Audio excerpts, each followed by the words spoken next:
Robin Gibb, one-third of the Bee Gees, died Sunday after a long battle with cancer, his spokesperson has confirmed via a statement. Gibb was 62 years old.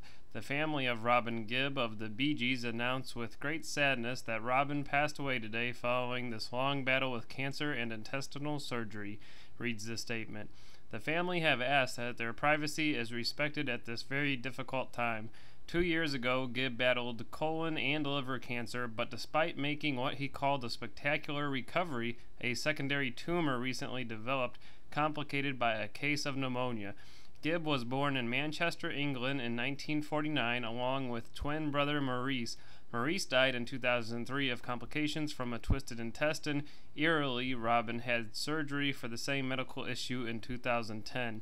Along with their older brother Barry, the brothers began harmonizing as a trio in Australia, where the family moved in 1958. Although the Bee Gees had some success in Australia, they hosted a weekly variety show there. They didn't truly arrive until they returned to England and signed with manager Robert Stigwood.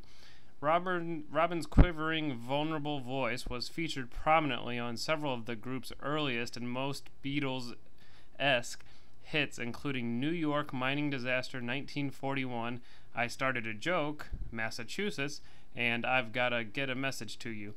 Although he looked and sounded like the meekest Bee Gee, Robin grew into the family rebel.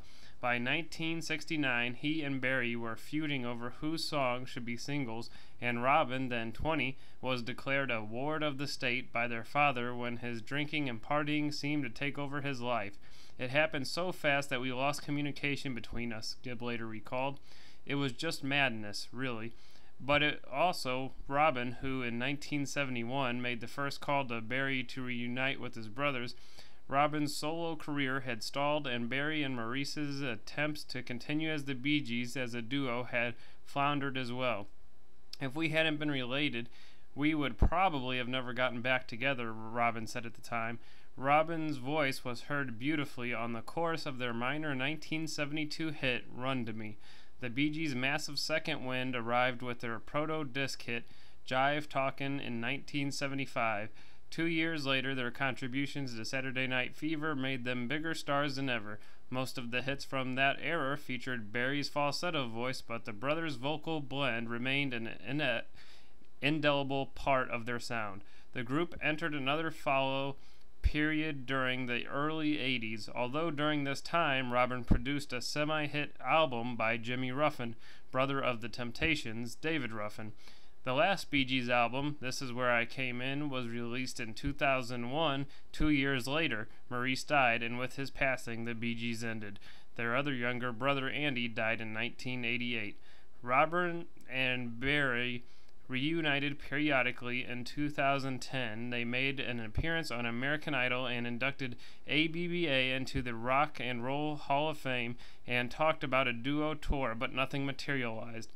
Robin, though, kept his hand in music. With his son Robin John, he wrote an ambitious piece, The Titanic Requiem, a mix of orchestral and vocal pieces telling the story of the doomed liner on the 100th anniversary of its sinking. It's a serious subject, and it's not a rock opera, Gibb said before its debut.